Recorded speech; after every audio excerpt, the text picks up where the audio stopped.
ഇംഗ്ലണ്ടിലെ beach head മലനിരകൾ. English ചാനലിലേക്ക് തുറന്നു കിടക്കുന്ന ഈ അതിമനോഹര കാഴ്ചകൾക്ക് പിന്നിൽ ഒളിഞ്ഞിരിക്കുന്ന ഒരു അപൂർവ ചരിത്രകഥയുണ്ട്. ദൂരത്ത് ആ കാണുന്ന ലൈറ്റ് ഹൗസിന് സമീപം തന്നെയാണ് ലോകത്തെ മാറ്റിമറിച്ച ചിന്തകനായ ഫ്രെഡറിക് എംഗൽസിന്റെ ചിതാഭസ്മം കടലിലേക്ക് ലയിപ്പിച്ചത്. 1895 ഓഗസ്റ്റ് 5 ലണ്ടനിൽ ക്യാൻസർ രോഗത്തെ തുടർന്ന് എംഗൽസ് അന്തരിച്ചു.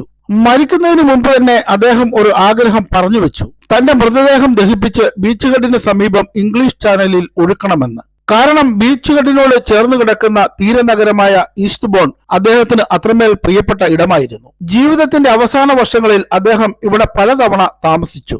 1881 വേനൽക്കാലത്ത് തന്റെ ആത്മസുഹൃത്ത് കാറൽ മാർക്സിനൊപ്പം പോലും അദ്ദേഹം ഈ പ്രദേശത്ത് സമയം ചെലവഴിച്ചു.